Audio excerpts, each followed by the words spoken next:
आर'नाइ 5G YouTube चेनेलाव आरो फिन खेबसेबाव बरायफिनबाय।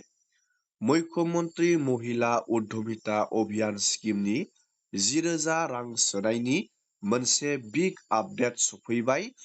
जाय बिथांमोन हेल्प ग्रुपनि आइजोफोरा जुदि बे मुख्यमन्त्रि महिला उद्यमिता अभियान स्किमनि 10,000 रांनि थाखाय एप्लाइ खालामदोंमोन, नोंथाङा फाइनाल रांखौ माब्ला मोननो हागोन? आसाम गभर्नमेन्टआ मोनसे बिग एनाउन्समेन्ट होदों। जोङो बे एनाउन्समेन्टखौ दिनैनि नैबे भिडिअनि जोहै नायगोन। फाइनेलि नोंथाङा बे 10,000 रांखौ माब्लासिम मोननो हागोन बेनि फाइनाल आपडेटखौ आसाम गभर्नमेन्टनिफ्राय रोखायै बुंनाय जादों। जोङो बे आपडेटखौ नायगोन आरो जाय बिथांमोना बे मुख्यमन्त्रि महिला उद्यमिता अभियाननि स्किमनि थाखाय सिलेक्ट जाबाय, नोंथाङा दानिया बेंकआव रां मोननो थाखाय मा खामानिखौ मावनानै लानांगोन? इम्पर्टेन्ट खामानि, नोंथाङा मा खामानिखौ मावनांगोन? जोङो बेनि आपडेटखौबो दिनैनि नैबे भिडिअनि जोहै नायगोन। लोगोसे आसाम गभर्नमेन्टआ बे स्किमनि थाखाय बेसेबां फैसाखौ खरसा बानायनो थांगासिनो दं, बे आपडेटखौबो जोङो नैबे भिडिअनि जोहै नायगोन। जुदि नोंथाङा बेफोरबायदिनो गभर्नमेन्ट स्किम डिजिटेल खौरां नायनानै मोजां मोनो, चेनेलाव जुदि नोंथाङा गोदान, चेनेलखौ साबस्क्राइब खालामबानो जाबाय। दानिया जोङो नायगोन मुख्यमन्त्रि महिला उद्यमिता अभियान scheme. Lakh lakh self help ग्रुपनि आइजोफोरा 10,000 रांखौ मोननो थांगासिनो दं। नैबे 10,000 रांखौ नोंथांमोना फार्स्ट इनस्टलमेन्ट हिसाबै मोनगोन। जुदि बेनि उनाव नोंथाङा नैबे 10,000 रांजों मोजाङै जुदि खामानि, नैबे 10,000 रांखौ नोंथांनो आसाम गभर्नमेन्टआ बिजनेस मावनो हरगोन। नोंथाङा बे 10,000 रांजों माबा मोनसे नोंथाङा बिजनेस मावनांगोन। अमा, बोरमा, हांसो, दाउ बेफोरबायदि नोंथाङा खेथि एबा नोंथाङा बिजनेस मावनांगोन। बे बिजनेसा जुदि नोंथांनिया मोजाङै सोलियो, नैबे 10,000 रांजों नोंथाङा 10,000 रांजों मोजाङै बिजनेसखौ फेदेरनो हायो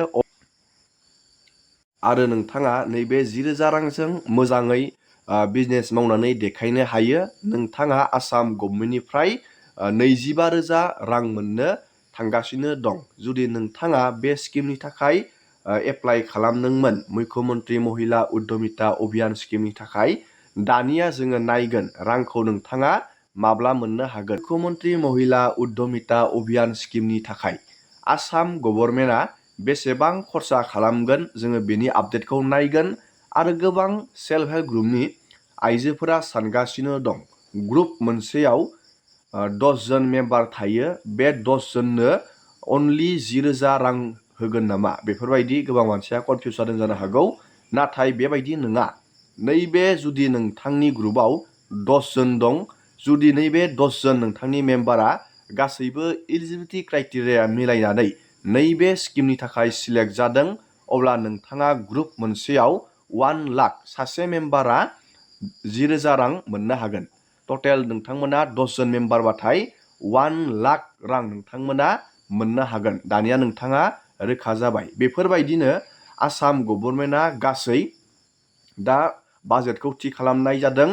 1,450 करोड़ टाका आसाम गभर्नमेन्टआ थि खालामदों महिला उद्यमिता अभियान स्किमनि थाखाय। दानिया नोंथाङा रोखा जाबाय। दानिया जोङो सावरायगोन बे स्किमनि रांखौ आसाम गभर्नमेन्टआ बोरैहाय होगोन। दानिया जोङो सावरायनि मुख्यमन्त्रि महिला उद्यमिता अभियान स्किमनि रां सोनायनि सिडुलनि बागै जोङो सावरायगोन। मुख्यमन्त्रि महिला उद्यमिता अभियान जाय बिथांमोना एप्लाइ खालामनानै दोनदों, नोंथांमोना बे 10,000 रांखौ माबायदि सिस्टेमाव मोननो हागोन, आसामनि CMआ गावनो रोखा खालामदों। आं नोंथांमोननो दा भिडिअनि क्लिपखौबो होना होगोन। भिडिअ नोंथाङा नायनानै रोखायै बुजिगोन। आं नोंथांमोननो एसे खोथाहरनि थेवबो बे महिला उद्यमिता अभियान स्किमनि 10,000 रांखौ आसामनि समस्ति वाइज राननायनि बाथ्रा बुंदों। आसामनि मोनफ्रोमबो समस्तियाव बे रांखौ राननायनि बाथ्रा बुंदों। समस्तियाव मोनसे मोनसे मिटिं लानानै बिथाङा मन्त्रि हबानो बे सिडिउल बानायनायनि, रुटिन बानायनायनि मोनसे दायित्वखौ होनायनि बाथ्रा बुंदों गावनो। 9 जुन खालि मोनसे लिस्ट बहनगोन, मोनसे सिडिउल बहनगोन। बबे बबे डिस्ट्रिक्टआव बबे बबे समस्तियाव बबे मान्थआव रांखौ होगोन नैबे नोंथांमोना 9 जुनाव बे शिडिउलखौ नुनो मोनगोन। आसामनि CMआ गावनो बुंदों बबे बबे समस्तियाव हरगोन नोंथांमोना नैबे 9 जुन खालि नोंथांमोना नुनो मोनगोन। मास मोनसेयाव 30 समस्तियाव फैसा राननायनि बाथ्रा बुंदों। महिला उद्यमिता अभियान स्किमनि फैसा राननायनि बाथ्रा बुंदों। नोंथांमोना भिडिअनि जोहैबो दा नायबानो जाबाय आं खोथाहरनि। दानिया नोंथाङा रोखा जाबाय आं नोंथांमोननो 9 जुन जाखालि बेनि शिडिउला ओंखारोब्ला बेनि रुटिन रां सोनायनि रुटिना ओंखारोब्ला नोंथांमोननो आं भिडिअनि जोहै आपडेट हरबावगोन। दानिया जाय बिथांमोना फाइनाल सिलेक्ट जानानै दंमोन नोंथांमोना खिन्थु दा मोनसे इम्पर्टेन्ट खामानिखौ मावनानै लानांगोन, लानाया गोनां। जुदि लाया नोंथाङा रां सोबाथाय रांखौ मोननाय नङा। नैबेयाव गाइडलाइनाव रोखा खालामनानै होखादों खिन्थु नोंथांमोना नायबानो जाबाय।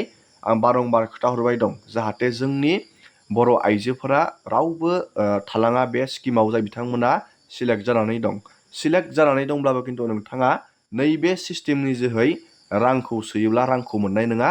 बेखौ नोंथाङा इम्पर्टेन्ट होबानो जाबाय। मा खालामनांगोन आं खोथानि। नैबे इयाव गाइडलाइन लिरनानै होदों आदार सिट सेवा। नैबेयो आदारजों बेंकजों लिंक, बेखौ DBT कानेक्ट बुङो। आदारजों बेंकजों लिंक जादोंना जायाखै नोंथाङा बेंकआव थांनानै चेक खालामबानो जाबाय। मबाइल फनजोंबो हायो नाथाय गोबाङानो रोङा। नोंथांमोना बेंकआव थांनानै खेबसे चेक खालामबानो जाबाय आदारजों बेंकजों लिंक दंना गैया। मबाइलजों रोङोबा नोंथांमोना मबाइलजोंबो बानायनो हागोन। माइ आदार पर्टेलाव थांनानै बानायनो हागोन। आङो बेनि भिडिअखौबो बानायखादों। नोंथांमोना भिडिअ थांनानै नायबानो जाबाय। नैबे खामानिखौ नोंथाङा मावना लाबानो जाबाय। नोंथांमोना रांखौ मोननो थांगासिनो दं। 9 जुन खालि बेनि रुटिन फैगोन। दानिया आसामनि CMआ मा बाथ्रा बुंदों, बे रां सोनायनि बागै मा आपडेट फोसावदों जोङो भिडिअनि जोहै नायनि। আজি আমি আৰু এটা কামত অলপ আগবাঢ়ি গলো। আপোনালোকে জানে যে আমাৰ মহিলা আত্মসহায়ক গোটসমূহক আমি সদস্যসকলক 10,000 টকাকৈ দিয়াৰ এটা প্ৰতিশ্ৰুতি দিছিলো লাখপতি বাইদেউ।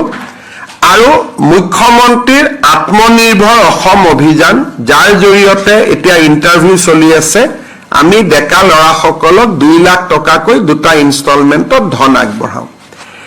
এই লাখপতি বাইদেউ কোন সমষ্টিত কেতিয়া পাব, অহা 9 তাৰিখে তাৰ আমি শিডিউলখন পাব্লিছ কৰিম। আগষ্ট মাহত কোনে পাব, ছেপ্টেম্বৰত কোনে পাব, প্ৰত্যেক মাহত 30টা সমষ্টিক আমি দি যাম। কোন সমষ্টিৰ তালিকা কেতিয়া 9 তাৰিখে আমি ঘোষণা কৰিম। আৰু মুখ্যমন্ত্ৰীৰ আত্মনিৰ্ভৰ অসম অভিযানৰ পুঁজিও আমি জোনেল ভিত্তিত 4খন মিটিং পাতি আমি প্ৰদান কৰিম। এই কোন সমষ্টিত কোনে পাব আমাৰ মন্ত্ৰীসভাৰ সদস্যসকলক মই দায়িত্ব দিছো ৰুটিনখন বনাবৰ কাৰণে। তেওঁলোকে ৰুটিনখন বনাই দিব। কিন্তু এই গোটেই আঁচনিখন ৰূপায়ণ কৰাৰ বাবে আজি কেবিনেটে 1450 কোটি টকা অনুমোদন কৰিছে, যাতে মুখ্যমন্ত্ৰীৰ মহিলা উদ্যমিতা আঁচনি আৰু মুখ্যমন্ত্ৰীৰ আত্মনিৰ্ভৰ অসম অভিযান আমি ৰূপায়ণ কৰিব পাৰো। 3000 কোটি টকা যোৱা বছৰে অনুমোদন দিয়া হৈছিলে। গতিকে সৰ্বমুঠ 4500 কোটি টকাৰে এই দুইখন আঁচনি ৰূপায়ণ হ'ব।